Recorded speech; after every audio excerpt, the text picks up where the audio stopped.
పేద ప్రజల హక్కు కోసం తాను చిన్న వయస్సు నుంచే పనిచేస్తున్నట్లు టీడీపీ నేత డొక్కా మాణిక్య వరప్రసాద్ అన్నారు. కూటమి అధికారంలోకి వచ్చి 2 నెలలు కాలేదని అప్పుడే వ్యతిరేకంగా మాట్లాడటం ఏంటని ప్రశ్నించారు. తాను వైసీపీ జిల్లా అధ్యక్ష పదవికి రాజీనామా చేయడం వల్లే శేషగిరిరావుకు జిల్లా అధ్యక్ష పదవి వచ్చిందన్నారు. డొక్కా సీతమ్మ ఎంతో మంది పేదల కడుపు నింపిందని, ఆమె పేరును అన్నా క్యాంటీన్కు పెట్టడం గర్వకారణమన్నారు.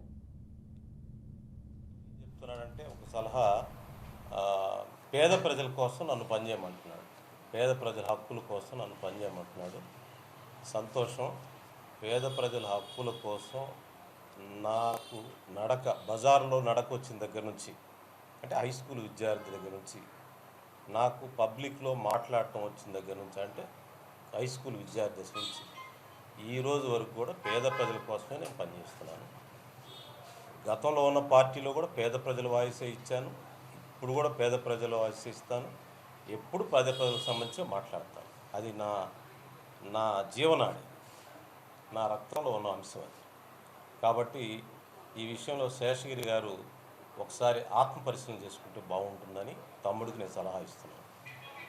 అదే సందర్భంగా ఆయన ప్రభుత్వ వ్యతిరేకంగా మాట్లాడి ఆయన చేయాలి, కానీ ప్రభుత్వ అనుకూలంగా మాట్లాడటం ఏంది అంటాడు. అంటే ప్రభుత్వం ఏర్పడి 30 రోజులు కాలేదు, 30 రోజులు కాకుండానే రద్దు చేయమని యాగి చేస్తూ ఉంటే ప్రజాస్వామ్యానికి అది వాంఛనీయమా? పేద ప్రజలకి అది అవసరమా? నువ్వు ఏమి నిర్వాహకాలు చేసావు 5 సంవత్సరాలు? ప్రజలు అందుకనే కదా తీర్పు ఇచ్చింది నీకు వ్యతిరేకంగా. నీకు ఇచ్చారు కాబట్టి దాని మీద ప్రజలు వెయిట్ చేయాలి, రీజనబుల్ టైం ఇవ్వాలి గవర్నమెంట్కి. కనుక ప్రజా సమస్యల్లో తప్పకుండా నేను పనిచేస్తాను. చాలా శక్తివంతంగా, గతం కంటే శక్తివంతంగా పనిచేస్తాను.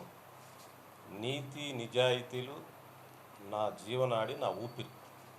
రాజకీయాల్లో నేను ఏదో ఒక ప్లాట్ఫామ్ మీద ఉండాలి కాబట్టి రాజకీయాల్లో కొనసాగుతున్నా, కానీ ప్రజల్లో పనిచేయటం అనేది నాకు అవసరం. మీరు ఎక్కడైనా చూడండి, నా జీవిత చరిత్ర అంతా గమనించండి. ప్రజలతో ఉంటాను, ప్రజల కోసం పనిచేస్తాను.